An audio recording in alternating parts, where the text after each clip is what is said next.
back to my channel. I tried to I had this idea to try to make a spooky background, and I have a wall to do it, but I tried to buy this creepy cloth stuff that I have on my couch, and I didn't buy enough of it for it, so I'm gonna have to buy more.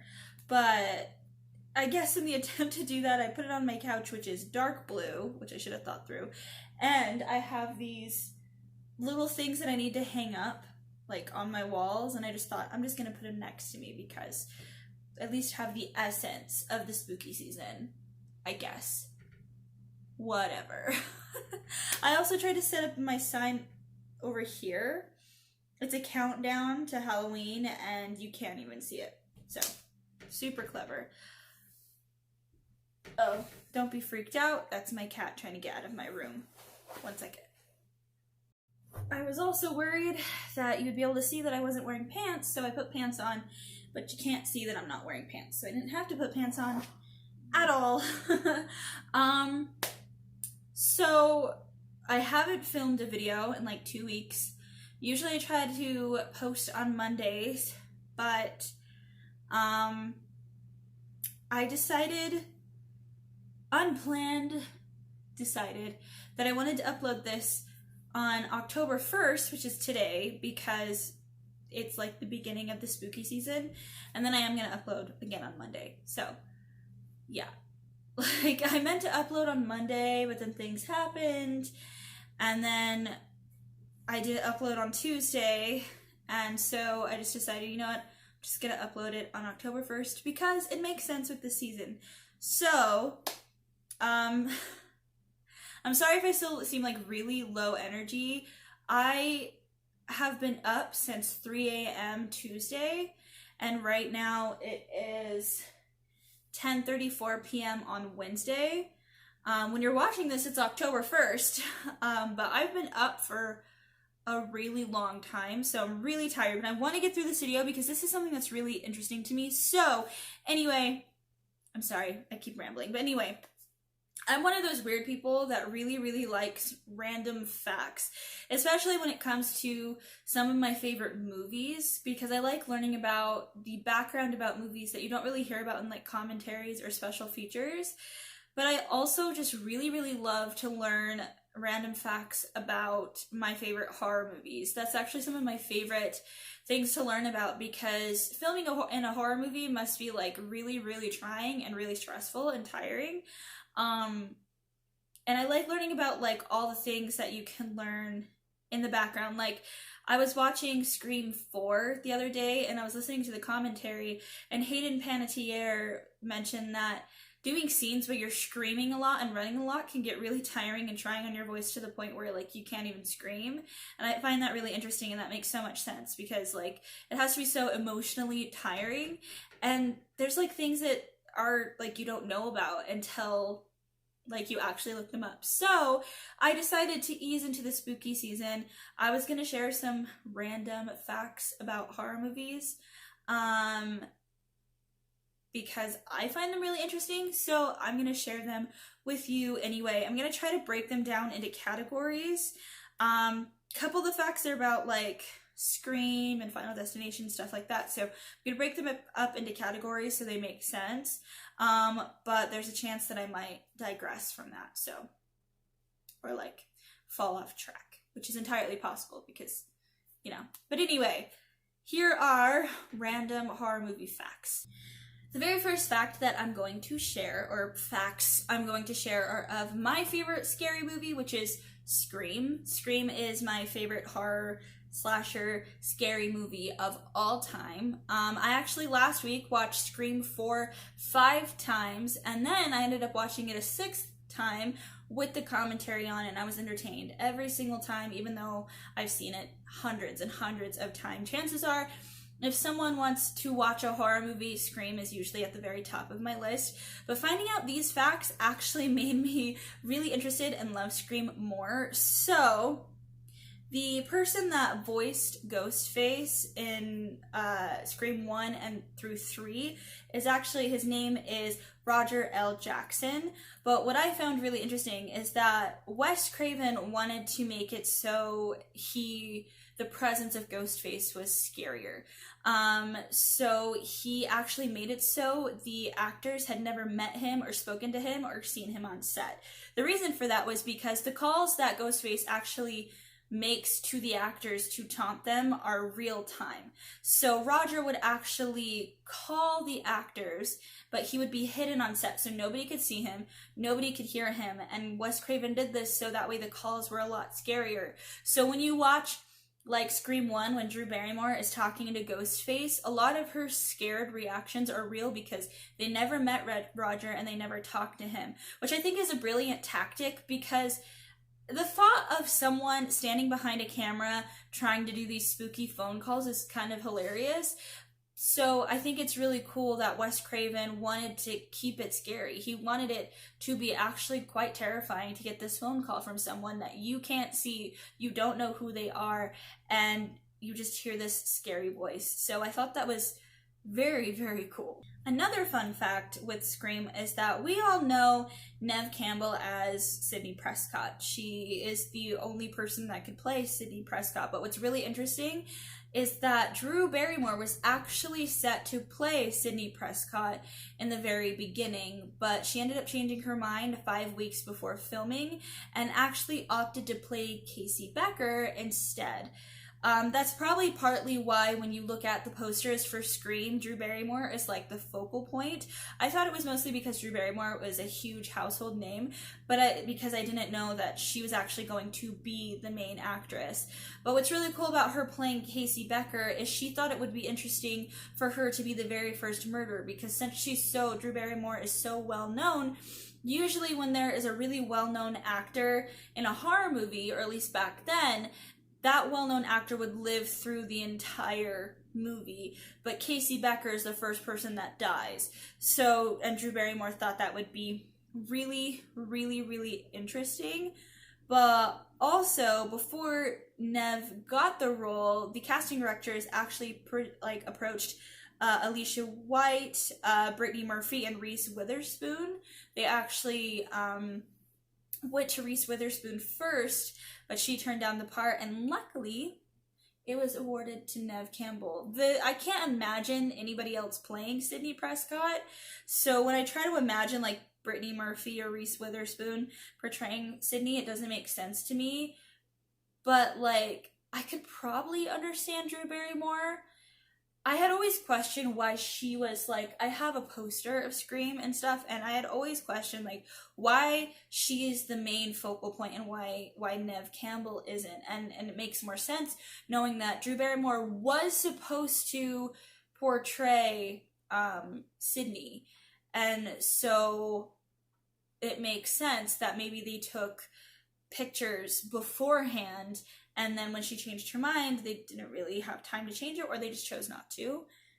But I thought that was really cool. And yeah, I only see her as portraying Casey Becker. So I'm actually really, really glad that Neve Campbell got the part. Like, I really, really am, because she is the iconic Sidney Prescott, and nothing's gonna change that. The next horror movie fact that I'm going to share with you. I have all the facts like in front of me on my laptop because I have the memory of a guppy, especially right now. So the facts that I'm going to share with you right now are Final Destination.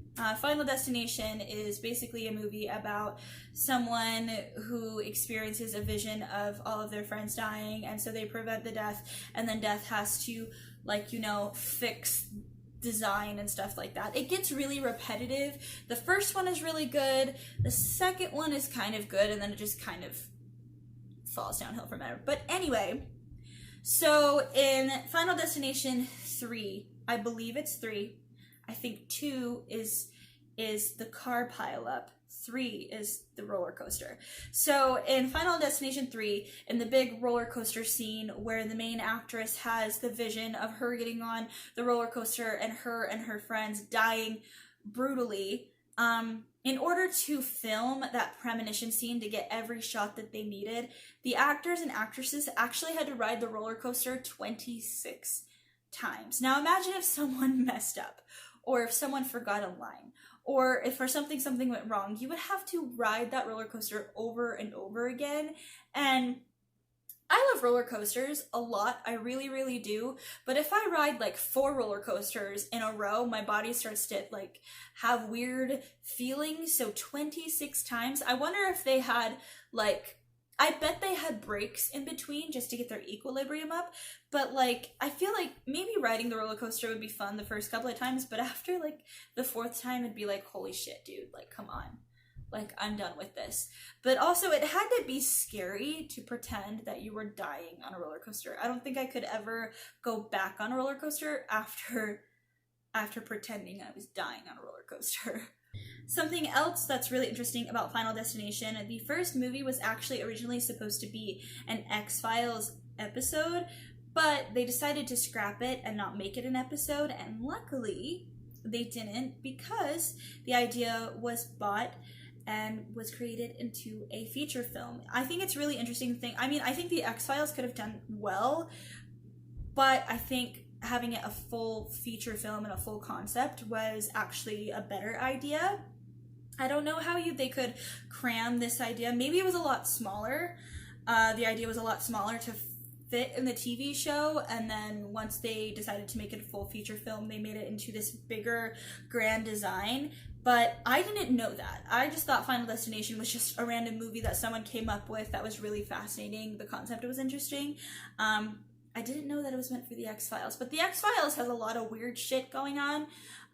So I guess it could have made sense, but I'm glad that they made it into a feature film. Even though, like, it probably would have been great, but I don't know. It's interesting to think of what could have been, though. This next horror movie fact is actually about the movie Carrie, and this one was something that I found really, really interesting. I haven't really looked into anything about Carrie, specifically the good one with Sissy Spacek. Let's be real. The good Carrie, not the one with Chloe Moretz, whatever. She's a great actress, but that's just not. No. The only Carrie that is allowed in my house is the one with Sissy Spacek. But it's actually one of my favorite movies, and I'm surprised I didn't really look into something like this, because like I have this weird obsession. But anyway, so in the final scene of Carrie, that does star Sissy Spacek, when Sue is at her grave, Carrie's hand comes out of her grave, and Spacek was actually very, very adamant that she wanted it to be her hand. She didn't want it to be a stunt double's hand, but the directors wanted it to be a stunt double, because in order for it to be her hand, that required her to be buried underground in order to do that. And I think she said something along the lines, and I quote, I've always acted with my hands and my feet, and it's never going to be any different. So basically, she was buried underground so that that could be her hand. And I think that is very interesting and very cool. Carrie, Sissy Spacek, I think was, she was older. I think she was like 27 when she became Carrie. What I found also really interesting about this was that Sissy Spacek was not the very first choice to play Carrie. She was actually given a audition because the director was friends with, I think, her husband, at the time. And he decided to just give her a shot, basically telling her, you're gonna have to blow me away because, like, I've already decided on someone, so you're gonna have to blow me away, like, basically. And Sissy Spacek basically did blow him away, and he gave her the part on the spot, basically told her to go, and her partner decided to go before he can change her mind. Something else that I found really interesting about Carrie was that Sissy Spacek actually slept for 3 days in her bloodied prom dress because she wanted to make sure that continuity was intact. She wanted to make sure that every blood splatter and every smear was like accurate to a T, and there was no change or anything like that, which I find so cool because the dedication, because it's really easy to find, like, a lot of horror movies have a lot of continuity issues where you can start to point out parts of like really any movie that like you can tell the difference in, and I thought it was really cool that Sissy Spacek wanted to make sure that she couldn't be clocked. I must have added this one in randomly, but this one is about Steven Spielberg and Paranormal Activity. So, So DreamWorks, which I believe Steven Spielberg is like the head honcho of, was considering to distribute Paranormal Activity when it came out. So Steven Spielberg took the DVD home to watch it to see what it was all about. He ended up getting scared one night because his bedroom door ended up locking by itself, and so that led him to believe that the DVD was haunted, that the movie was haunted. And he actually, when he went back to work the next day, he held the DVD in a garbage bag because he thought it was haunted and he didn't want to touch it and he wanted nothing to do with it. He really liked the movie though, he enjoyed it. But what I found was really, really cool was that he had suggested to the director, that I can't remember his name, of Paranormal Activity, to change the ending, and so he did, which to me makes sense, because if Steven Spielberg told me to change the ending of my movie, chances are I'd do it because it's Steven Spielberg. It's just like if I wrote a horror novel and I showed it to Stephen King and he was like, yeah, the book's is good but the ending's kind of weak, you should change it. I'd be like, all right, I'll change it. Cool, sounds good. Like, that's the equivalent to me. But you know, when you look at Steven Spielberg, you don't really see someone who's that superstitious, but I think that's really, really cool. Like, maybe he's just a little stitious, not like superstitious, but kind of stitious. Just a little. Just a tiny bit. The Blair Witch Project is one of my favorite horror movies of all time. It's definitely within my top 10 favorite horror movies, and I'm surprised I don't own it on DVD. I actually do have a VHS in my collection in storage. I'm surprised I don't have a DVD, but even to this day, this movie still creeps me out. When I watch it and I think, oh, it's fine, I've seen this 1,000 times, it's not going to creep me out, it does every time. But I love the way they filmed this movie. So, the actors that actually starred in the Blair Witch Project actually were given GPS like trackers to find the instructions that they had to do for that day. So it would actually track them to this milk carton that had plastic tubes in it with little pieces of paper that had instructions. They were allowed to like ad-lib and kind of do whatever they wanted to do as long as they followed the parameters of those instructions. But it's also very cool because it only took 8 days to shoot, and the director actually lessened the amount of food they ate each day to create the tension. Now, I love this because it makes the movie so much more raw and intense knowing those things. At the same time, I do feel bad for the actors because I can only imagine how grueling and tiring and emotionally testing it must have been to be put through that. But it made an amazing, amazing movie that is really cool. Like, I love those movies that scare the actors without letting them know that they're going to scare them. So, like, for example, in Alien, when the chest burster comes out of the dude's chest when they're on the ship, they didn't know when it was going to come out. They weren't told when it was going to come out. So when it does burst out of his chest, the fear that the crew has is actual fear from the actors because they had no idea when it was going to happen. So that kind of stuff where it's the genuine fear, where you don't know where it's going to come from. You don't know if they're going to come out of the bushes. It's actual fear. And I think that's what makes it more intense and more exciting, is that you can feel this fear of a person and you can tell it's not fake. And when it comes to the Blair Witch Project, there's something about it that is just super, super unsettling. And when you learn that they actually wanted to keep that tension in real life as well, it just makes it even more, like, an even more incredible movie.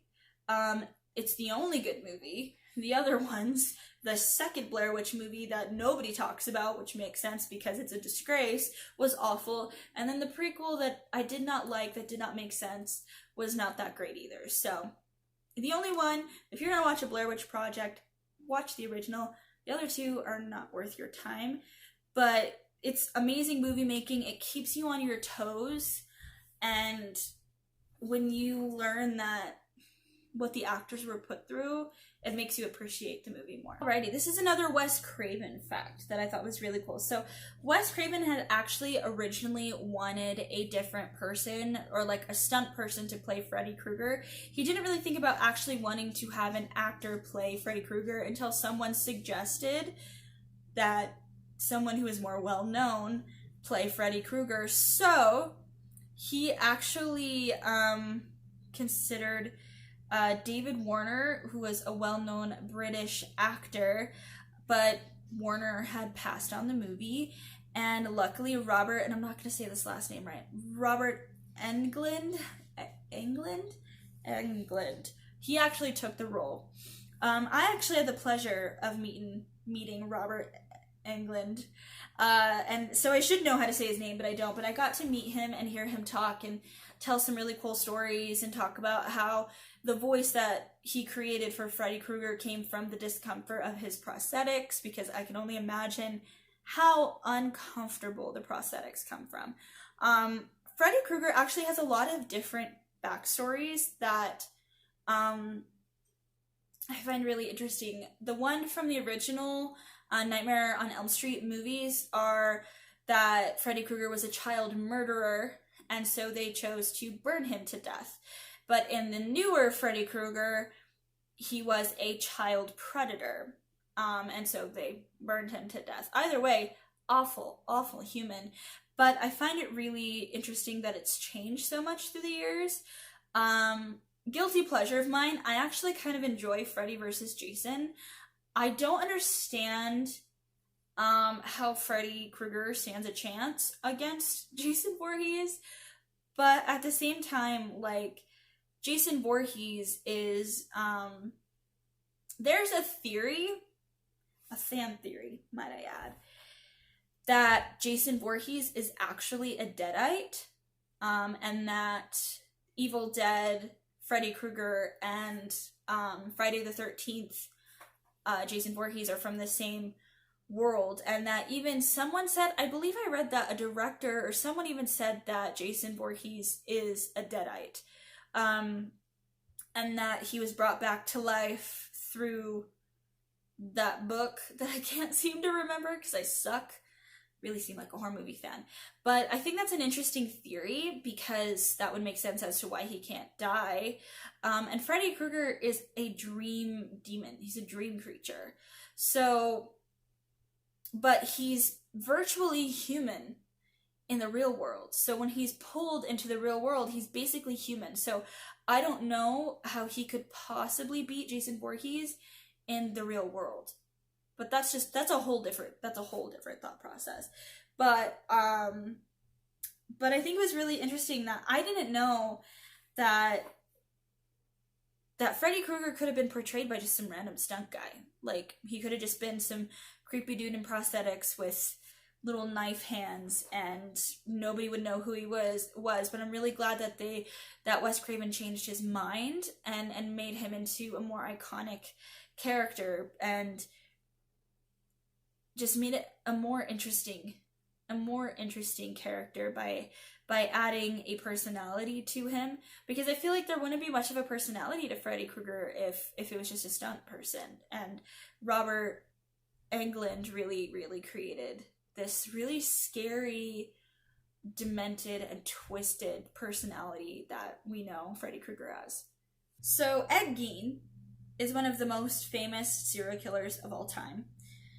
He's well known for a lot of heinous things that he has done, and his House of Horrors, which contained a lot of things that were made from the human body. For example, masks made of human skin, lampshades that were made of human flesh, a belt that was made out of nipples, just all kind of stuff like that. He was actually put into a mental institution, but it was said that he told another fellow serial killer that some of his products, things that he used to create these household items, were actually from late night cemetery raids, and that he was basically grave robbing so he could make a lampshade, which I think is disgusting and awful. But that's not the central part of this fact, but it is part of it. But what's really interesting is Ed Gein inspired three very, very popular horror movies that are basically staples in the horror movie world. Anybody who is a huge horror movie fan knows these movies, if not loves these movies. So he inspired The Silence of the Lambs, The Texas Chainsaw Massacre, and Psycho. So I knew that he had inspired the Texas Chainsaw Massacre, but I didn't know that he inspired Silence of the Lambs and Psycho. I didn't know that. I know that he's inspired so many more things, so many more movies, but those were the three that really stuck out to me, because those are the ones that, like, you hear all the time. You hear references of Psycho. I hear a lot of references to The Silence of the Lambs, like tons. And The Texas Chainsaw Massacre was actually one of the very first horror movies that scared me, because much like the Blair Witch Project, it has that found footage based on a true story kind of aspect, where at the end of the movie you kind of see like evidence of actual stuff going on, and that actually really scared me. And these kinds of movies, like the Texas Chainsaw Massacre, I think scare me more than movies that have to do with like ghosts and stuff like that, because those things could be real. So there could be some guy who has like leather face, who's actually wearing a human face, out there with a chainsaw just murdering people, and like you wouldn't know. The fact that there's like stories and murders out there where people had no idea, and the thought that that could be your neighbor is terrifying to me. Humans are scary. So that was the very first horror movie that actually scared me, and I actually can't watch it. I own it, it's in my collection, but I can't watch it because it's also disturbing to me. What's really interesting about the Texas Chainsaw Massacre is it was actually really low budget, super low budget, and they actually used actual animal carcasses in the movie, and it was said that the smell of rot was to the point where people would vomit on set. And a lot of people think it's a PETA story of, you know, gluttony and torturing animals and stuff like that, but I'm not sure about that. But I find it really interesting that they went super far to create this movie that made quite a bit of money, but it was based on a really fucked up, twisted, demented human that just did some really horrible, horrible things that I don't understand how you could do that. But I guess that's a good thing that I don't understand that. I saved the best fact, in my opinion, for last. Some people might know this, but some people might not. This is about The Shining. So, in an interview about The Shining in 1983 that Stephen King did with Playboy, he said, and I'm going to read off my screen, "I admired Kubrick for a long time and had great expectations for the project, but I was deeply disappointed in the end result. Parts of the film are chilling, charged with relentlessly claustrophobic terror, but others fell flat." So basically, Stephen King was not a fan of The Shining. He did not like what Stanley Kubrick did to the movie at all. He just wasn't into it, which must be very sad. I mean, I'm sure Kubrick at the time didn't really care. But if I were the director of a movie that was based on a book from one of the most popular horror novelists, and I found out he didn't like it, I think I would want to end my career. But what I also found interesting about this interview is that he also did not like Jack Nicholson as Jack Torrance. So he said, "Jack Nicholson, though a fine actor, was all wrong for the part. His last big role had been in One Flew Over the Cuckoo's Nest, and between that and the manic grin, the audience automatically identified him as a loony from the first scene. But the book is about Jack Torrance's gradual descent into madness through the malign influence of Overlook. If the guy is nuts to begin with, then the entire tragedy of his downfall is wasted." So all in all, Stephen King didn't like the movie at all. He didn't like Jack Nicholson as the casting of Jack Torrance, and he just didn't like what Stanley Kubrick did with the movie in general, which I can understand. Because Jack Nicholson does have a crazy manic look, kind of. He's perfect for villains. That's probably why he was cast as the Joker, because he's got that perfect look. And Jack Torrance is supposed to be this family man who just wants to go to the Overlook to basically write, and he's struggling, and then the Overlook destroys him. And I feel like they should have casted someone who looked a lot gentler, someone who looked just really innocent. And I feel like that would make you feel more for the character and would make you hurt more for the character instead of be afraid of the character. And because it is quite a sad story that the Overlook took this normal guy and destroyed him and made him into this psychopath. And the thought of a building being able to do that as a piece of hell, much like the house of, like, the Hill House, the Haunting of Hill House, that was an evil house, and Rose Red was also an evil house. And I think that the thought of, I think movies where, like, of course ghosts are scary, but I think that locations and buildings can actually have their own life and their own energy. And so I love when people use the concept of that rather than just ghosts, and that the ghosts or people or spirits were corrupted by whatever that building is holding on to. But this was something that I knew that Stephen King didn't like The Shining. I knew that he didn't like The Shining. I didn't know that he didn't like Jack Nicholson as Jack Torrance. That was new to me. But my boyfriend pointed out to me today, because I shared this with him, which he knew as well, and he pointed out to me that it doesn't really matter, because whenever someone thinks of The Shining now, they see Jack Nicholson's face. So that's not going to change at all. People aren't going to stop loving Jack Nicholson as Jack Torrance just because Stephen King does. But I can understand where Stephen King is coming from with Jack Nicholson being wrong for the part. But I also think that he's brilliant in the part. If you were to put the book aside and just watch it as a horror movie, I think Jack Nicholson's performance is actually pretty brilliant and actually very, very good. But if you were to look at it from Stephen King's point of view, from the book point of view, I can understand where he's coming from.